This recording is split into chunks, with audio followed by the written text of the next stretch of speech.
Let's start with the architecture.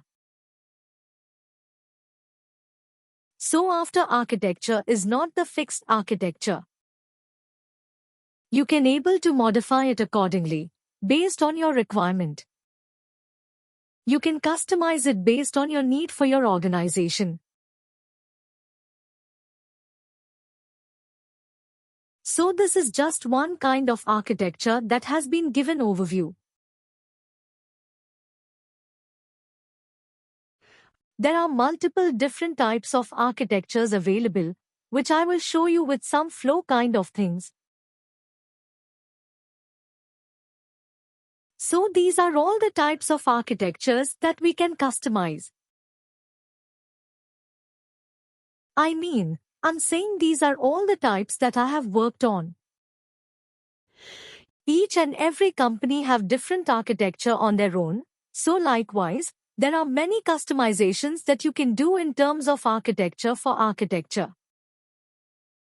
So first I will start with the first one.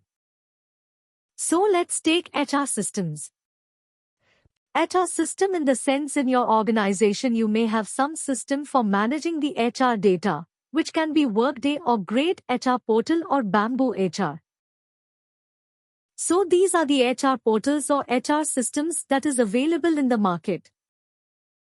So I'm just saying a few examples. There are a few HR portals in Oracle also. So, likewise, each and every organization will buy different HR systems and they will create it like that. So from HR system whenever the user is getting on board, so whenever the user is joining in an organization, the first entry will be in the HR system. The first entry for the user information will be in the HR system. Once the entry has been completed in the HR system will send the data to Identity Manager. Here you can see the second flow, which is an Identity Manager, is nothing but a tool that will be used for managing the user's identities. So in different organizations, many tools will be there. For example, SailPoint C Identity Manager, Microsoft Identity Manager, Tivoli Identity Manager. So there are many identity manager available in the market. One of the identity manager that is in the peak in market right now is SailPoint. So let's imagine in the place of IDM we have SailPoint. So from SailPoint the account will be provisioned to different set of applications. So it's like an endpoint for SailPoint. So one of the endpoints will be Active Directory. So that's why we have configured Active Directory here. An Active Directory will be integrated with the SSO system, so SSO system can be Okta here. So I have mentioned in a generic term of SSO system, but you can take it as Okta. So this is how the user creation and access management flow will be working for any of the user in any organization in one of the organization. So whenever the user account joined an organization, his account will be created in HR system with the help of some data transfer mechanism. It will be provisioned in Identity Manager. First from Identity Manager, user's identity and access will be provisioned. It will be pushed to Active Directory. From Active Directory, SSO system will consume that. So why SSO system is getting in touch with Active Directory? Is user's ID and password. Information and access information will be stored in Active Directory. Same thing for Okta. If you integrate Active Directory with Okta, in Active Directory user's ID password, access related information, everything will be stored here. We cannot store password in SSO system. That is the reason we are connecting to Active Directory from SSO system. So this is one kind of architecture. One type of architecture. There will be a second architecture, which is like HR system. It will be directly integrated with Okta, which is a SSO system here. So whenever the user account is created in HR system, automatically that information will be pushed to Okta with the help of some import or with the help of some API call something. It can happen in any way. So in some way, HR system will push the data to SSO system, which is Okta. From Okta, all the applications will get the data or will allow the user to provision. Will allow the user to complete the SSO for the users. So this is a kind of architecture which will be used in some organization, not many organizations, but some of the you can take a startup. Startups don't have much what to say. Subscription or amount to invest on identity management system and Active Directory management systems. So what they will do is that they will directly use HR system integrated with Okta.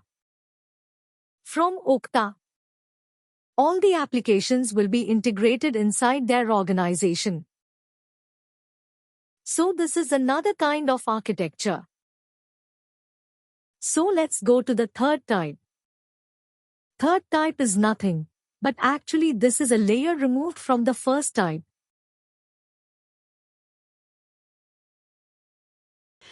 For example, the SOA, data transfer flow and IDM will be removed for this type of architecture. So here you can see, HR system will directly get in touch with Active Directory. And from Active Directory, Okta SSO tool will be talking with each other. So there will be no identity manager. There is no Active Directory.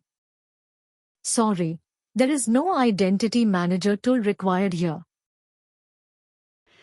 So whenever the user account is getting created in HR system will push or publish those data directly to Active Directory. It can be in any way. It can be with the help of an API, or it can be with the help of some Java code, net code. Whatever the application it is, it will be sitting in the middle. And that application will push that to AD. Once it is pushed to AD Active Directory, Okta SSO tool will listen to this Active Directory and it will get the information from Active Directory. So this is another kind of architecture that you can build for your organization with the help of Okta. And the final one. So this is somewhat a complicated one. You can see this entire flow. So HR system, let's take. HR system will be integrated with SailPoint. SailPoint can be an identity manager. It's not SailPoint. I'm just saying an example. SailPoint is an identity manager tool you can take. HR system will use some kind of data transfer mechanism. Once the account is getting got created in HR system with the help of the data transfer mechanism. Account will be provisioned in SailPoint. From SailPoint, there will be two sync. One sync will be with Okta. One sync will be with Active Directory. SailPoint to Okta. This can be achieved with the help of API because both the applications support API. So whenever the user account got created in SailPoint, it can be pushed to Okta with the help of API. And it also provisioned the account from SailPoint to Active Directory. From Active Directory, there will be a link to Okta. Whichever data that we cannot process from SailPoint to Okta, that can be processed from Active Directory to Okta. The flow can be like this: sale point to AD, AD to Okta. Instead of coming from directly sale point to Okta, you can take it in this flow.